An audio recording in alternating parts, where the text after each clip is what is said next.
Welcome to the podcast, Lighting the Educational Flame, created and produced by educator and author Marc Hoberman, owner and director of Grade Success Tutoring. The purpose of this program is to offer our listeners a variety of stories dealing with many interesting topics surrounding education. It is our hope that students and parents alike will benefit from the wide range of topics, including study skills, test prep, anti-bullying, sports, music, and more. A special aspect of our podcast is that the shows will also feature a teen guest host.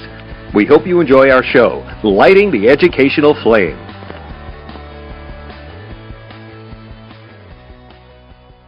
Hello, I am Marc Hoberman, the Director of Grade Success Education and the founder of our podcast, Lighting the Educational Flame.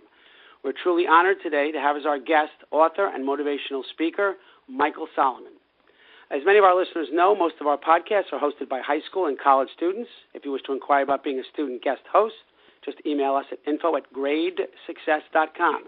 Today's guest host hails from Rockland County, New York, and attends SUNY Oswego in Oswego, New York. It is my pleasure to introduce you to Sammy Sandler. Sammy, welcome to our podcast today. Thanks so much for having me, Mark. I'm really excited to be interviewing Michael Solomon today. Great. I'm going to turn it over to you, Sammy. I know you have some great, insightful questions for Michael, so let's get started. Thank you. Michael, in your Hello, book... Sammy. How are you? I'm good. How are you? Great. Now, in your book, Where Did My America Go?, you discuss many aspects of American history in relation to politics. Correct. Why is it so important to be well-versed in history when discussing politics?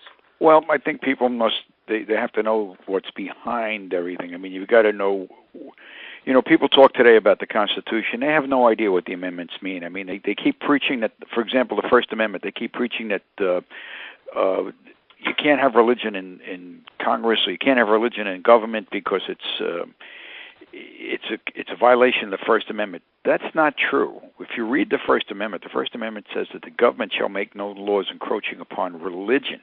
It's not religion encroaching upon the government. It was put in there for the simple reason that when the Puritans came here, that they left England because of religious persecution. They didn't want them leaving America because the government was interfering with them. They didn't want the government appointing priests and clergy and whatever.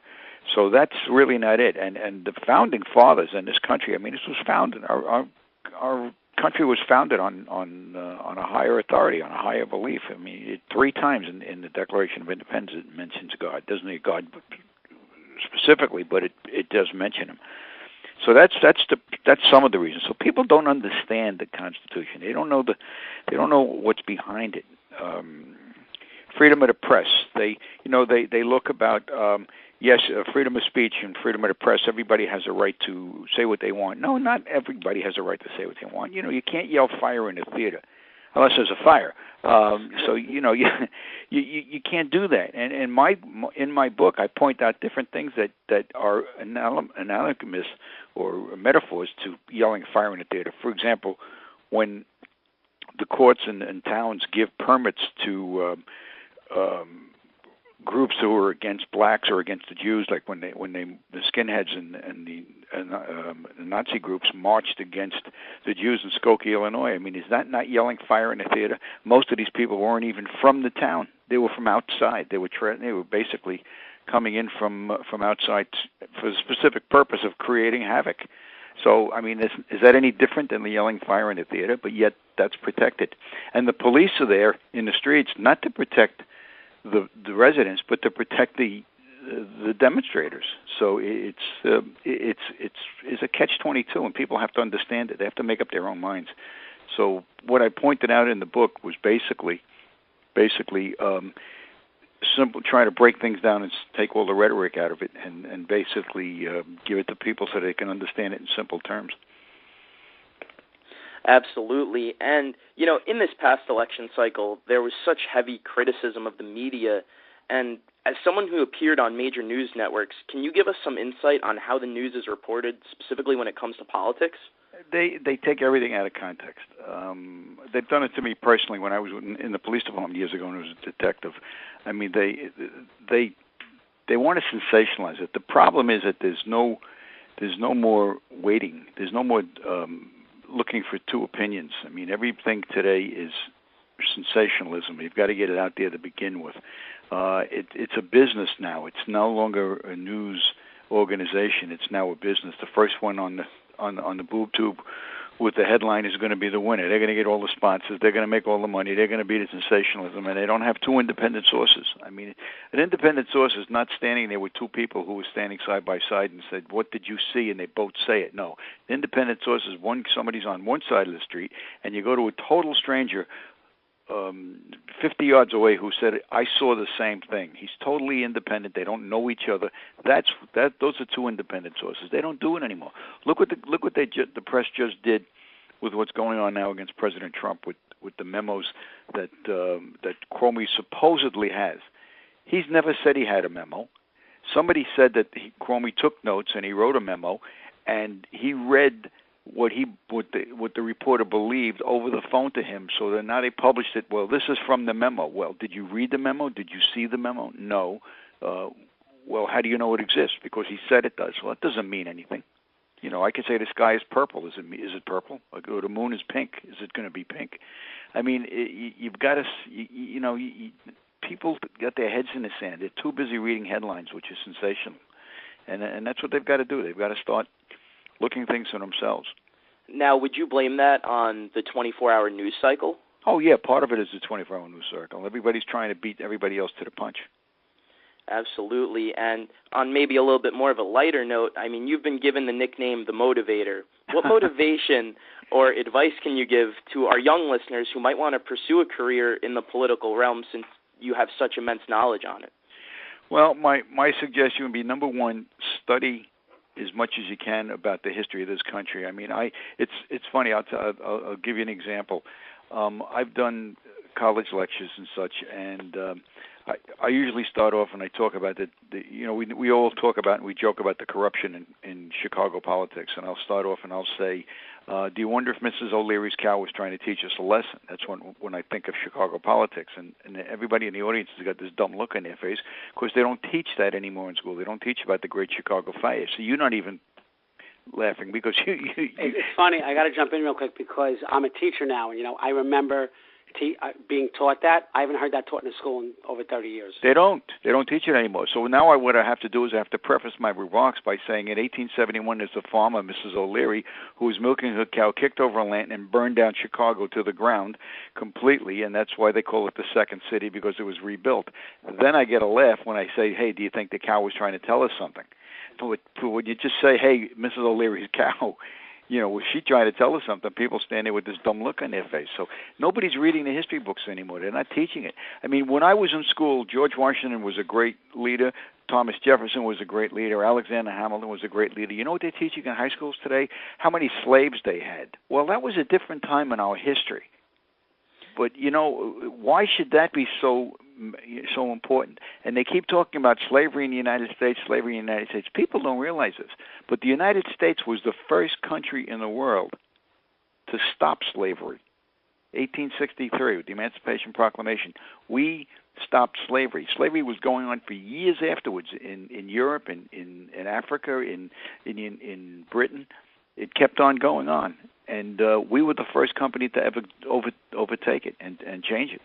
But, nobody looks at the history books like that. They have no idea. They don't even know what the Reconstruction period was. They don't know. They don't even teach the Civil War. They don't know what it was about. Wow. And, maybe more out of the book experience. I mean, you've traveled all over the world throughout your career. How has learning about different cultures and your experiences overseas impacted your view of the world? It's given me some insight into some of the history and what's going on. I mean, it's amazing. I was in St. Petersburg, Russia, two summers ago for a couple of days, and you look over there at their economy and the way the people live and work, and then you think back here, or you look at some countries where people over here are screaming they're poor because they're still watching an 18-inch television and they're driving a 10-year-old car. Well, you want to see poor, go over to some of the African nations where the kids are eating bugs off the ground because that's the only food they get. And they're all malnutritioned and undernourished. And, I mean, that's poor because And the people over here are screaming poor, and I look at them and I see their kids running around a $200 pair of sneakers and riding $500 BMXW bikes, and they got a big screen TV on the wall, and they're screaming, I'm poor. And everybody says, well, we've got to be equal. Well, equality doesn't work in a free society. It never does. If you and I earned the same amount of money every week, right to the penny, whether you're the president of the United States or a guy sweeping out a factory floor, Friday afternoon we got the same check. Monday morning, somebody's not rich anymore. He's poor because I'm going to take my check and I'm going to go pay a few bills and maybe take my family to a movie and dinner, and the rest of the money I'm going to save it and invest it over the weekend. Somebody else is going to run to a big box store and buy themselves a big TV and a couple of cases of beer and a bicycle for their kids and a $200 pair of sneakers, and Monday morning they're going to call me up and say, hey, we're not equal anymore. You have more than me. You've got to make me whole. Well, this is a free society. You made your own bed. You got to live with your own decisions. And there are people that pull themselves up by the bootstraps all day long. I just heard a story on the news just 2 days ago. A single mom, or black mother, a single mom, her 14-year-old son just graduated college with honors as a math major, and I'm scratching my head. I'm saying it's amazing. It's amazing. And his 11-year-old brother is starting school in the fall, college. Wow. Here's a 14-year-old kid who'll probably have his PhD before he's 18. Brilliant. And here's a woman who struggled all her life raising two kids. Well, there's an example of somebody who pulled themselves up by the bootstraps. But you know what? All we keep hearing is I want, I want, I want. It doesn't work that way. It doesn't work that way. Equality doesn't work in a free society. It doesn't. Well, how do you think you can get that kind of work ethic out of people that may not have it now?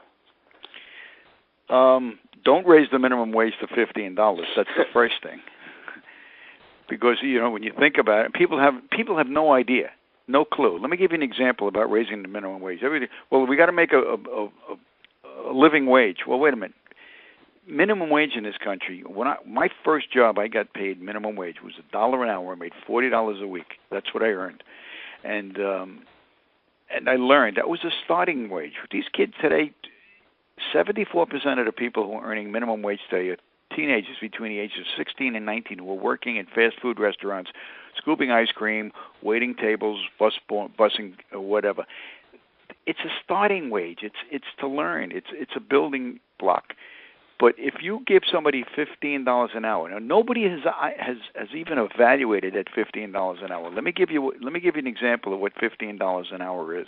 Okay, New York City police officers have a starting salary of about $41,000 a year, and out of that money they have to buy their own uniform. So the first year it costs them about $2,500. So they're working for $39,000 a year. A surgeon, a medical intern, first-year surgeon, after he graduates medical school and 4 years of college, his starting salary is $38,000 a year. That's the national average for a surgeon in a hospital. You give a guy flipping hamburgers $15 an hour, that's $32,000 a year. Do you think that somebody who's scooping ice cream or flipping hamburgers is worth $32,000 a year when somebody with a medical degree or somebody puts his life on his line all day long is not making much more than that? I mean, but nobody equates it that way. Nobody looks at it that way. I mean, think about it. Absolutely. Do the math. And that's a great insight you're giving on such a prevalent issue right now, and it makes you think. As a college student, I have a job in my local dining hall. I get my $9.75 an hour, and I can't say I love the job, but at least it can pay for some textbooks. Yeah, well, I know, but that's what it is. So, and $9.75 an hour. If you multiply that out, that's almost $400 a week. That's not bad. It's $20,000 a year for what? Working in a dining hall in a college. Absolutely. And that's a starting wage. That's it's a learning wage. That's where you learn things. I mean, it's I can't tell you how many people I know who have started in McDonald's at the counter serving hamburgers, and they've worked their way up to manager, and then they work their way up to maybe district manager, and now you turn around and the guy owns 5 franchises. I mean, where did he learn all of that? And look what's happening with the minimum wage. I mean, companies are in business to make money. They're in business to make money. So we've got Oregon and the state of Washington that raised their minimum wage to $15 an hour. So what do all the fast food restaurants do? They took their people off the counter, fired them, and replaced them with tablets. You order off a tablet and somebody brings your food out. And you don't even have to be there because you scan your credit card. You don't even need anybody there. You put in a PIN number, scan your credit card, and you walk out with your food. You just need 2 people in the back, one cooking and one serving. Yeah, and you talked about, people working their way up and, pulling themselves up by the bootstraps. So I just wanted to ask you if you have any role models in your life that impacted you to help make you the man you are today. Absolutely. It was my father. My father was a contractor. He was a plumber. Didn't own his own business. He worked for a major corporation in New York. He used to get up in the morning at 5 o'clock, take the subway into the city. He worked construction on high-rise office buildings. He'd come home at 5, 6 o'clock at night, have his dinner, and then he would do odd jobs for people in the neighborhood. He would have his, we'd have a little business on the side. He would go out. He would work weekends. He would work a second job. I mean, the work ethic that I saw him doing was unbelievable. In the springtime, he had a cousin who owned a bungalow colony, believe it or not, up in Westchester County, New York, and I used to go up with them on the weekends and and hand them tools and work with them. And that's what I did. I delivered newspapers as a kid. I delivered groceries. I learned a work ethic. My first job, I was 14 years old. I was caddying on a golf course. I used to get up at 6 o'clock in the morning to go out to the golf course. I would carry a 30-pound bag around on my shoulder. I was a skinny kid. I was about 130 pounds. I couldn't even lift the damn thing. And I would work for $3, and it would take me, and I would earn that in 4 or 5 hours. I would work for $3. And that was my proudest moment. And after that, I had to take the bus back home and everything else. So and I had to buy lunch, so it would net out for about $2.50 a day is what I earned. And I learned the work ethic. I learned what it was like to get up in the morning. And I saved my money when I was 19 years old. I saved enough to buy my own car. But that's work ethic. Kids don't work today. They don't have to. And they're amazed. I mean, I look at kids in schools today, and I'm scratching my head. I mean, parents are paying $25,000, $30,000 a year to put their kids in school, and all they're worried about is their safe spaces and where they can go to cry if they get a bad grade, and they negotiate their grades. I mean, my God, when I went to school, you broke your chops in plain English. I mean, you spent time in the library doing research papers and everything else. Nobody does that anymore. I mean, there are professors in colleges. You're in school. There are professors in colleges. They don't even give out research papers. They don't want to grade them. Michael, I just want to say Michael brings up an excellent point, because not only has it changed since Michael and I were in school. I'm teaching 33 years. It's changed so much over 33 years. I'm reminded when I hear Michael speaking of a cartoon I saw once, and it said 1970 and 2015. And it said 1970, and it was a bad report card. And the parents were looking at the child, and they said, "What's the meaning of this?" And then it said 2015, same report card, but the parents are showing the report card in front of the teacher, saying, "What's the meaning of this?" Yeah. So that just tells it all, just in a simple cartoon. Right. But I think the question is, do you blame the child for not studying and not doing his homework, or the parents for not helping him with his studying and everything else? But today they're blaming the educational institutions. They're blaming the teachers. They're blaming society, and they're blaming everybody else. It's a problem. It's the blame game. Everybody wants to put the blame on everybody else. Wasn't me. I didn't do it. Well, and no one. It's happening in politics today. They're blaming the Russians. They're going to find out that they probably had nothing to do with this. I mean, I think accepting responsibility is such an important moral, and it just reminded me that story of my freshman year of college when I had this professor that I absolutely hated because she was so tough. And this past semester, as a second semester sophomore, I actually took another class with her because I realized after taking the class with her, it was tough because learning is tough.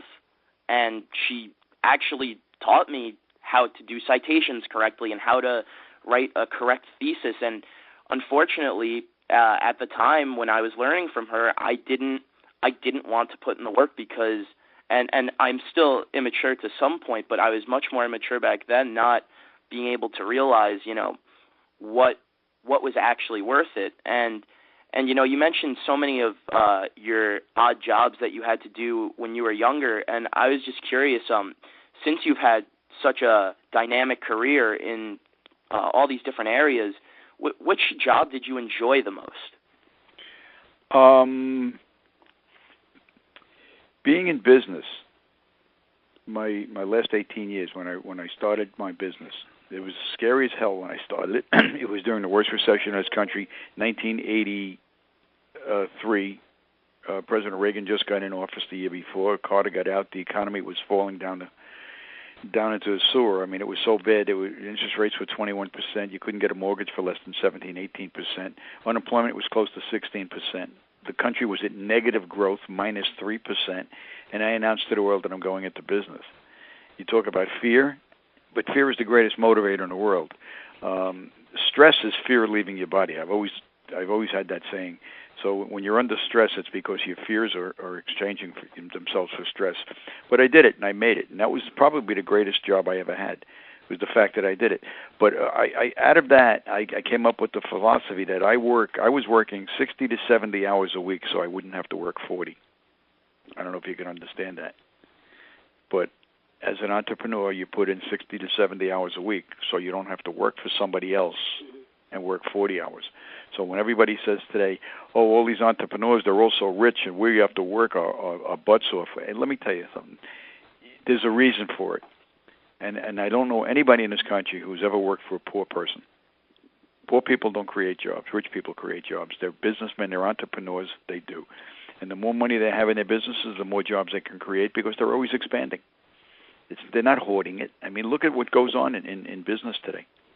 Not everybody can be a Google or a Facebook or a Snapchat or whatever, and make $1 billion in the first year in business. There are people that actually work their butts off and really work hard, and that's what does it. I think you bring up so many points. Michael, when I created this podcast, I really wanted something that hit all realms of education, and I wanted guests who could actually tap into the minds of teens and their parents at the same time, and that's not easy to do. Well, Sammy mentioned something in school about this, his first semester and everything else. He had a teacher who was hard and everything else. I lecture at some of the high schools down here, and I talked to high school seniors who were graduating, and it's funny because I did one down here for the Broward County schools, and I got up in front of the group, and there were about 15 faculty members there and about 250 students. And I looked at the group and I said, I want to let you know right now that your teachers are lying to you. And I could see the blood coming out of the faculty's eyes. And I said, they have been lying to you. They've been telling you this. You think high school is hard. Where do you get to college? And I says, and your college professors are lying to you because they're saying, hey, you think college is tough. Where do you get to graduate school? And where do you get to, to your doctoral programs? It's no different. The only difference between high school and college is the way you approach it. The classes are different, but if you approach it the same way, if you read ahead a little bit, take decent notes, you don't have to be up doing all-nighters and studying, and you're going to absorb enough and you're going to pass. You're going to get good grades. These people that pull all-nighters, the thing that makes you smart in class is a brain that's awake. A brain that's awake. If you take decent notes and you read the books and you have a sense of who you are and what you're doing, and you get a good night's sleep, you're going to be smarter than the guy who pulled all-nighters because he gets up in the morning, his brain is still asleep. He can't think straight. You got to be sharp, and you're not going to be sharp unless you get a good night's sleep and you do it right. So nobody, so in the fact that there's no difference between high school and college and graduate school. It's a matter of how you approach it.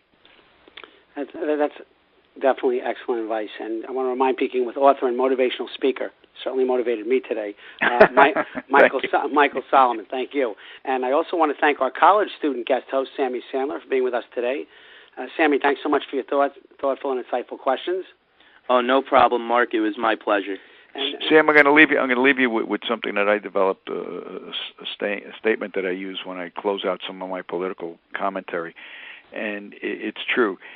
The United States of America's government is probably the greatest single experiment in democracy known to man.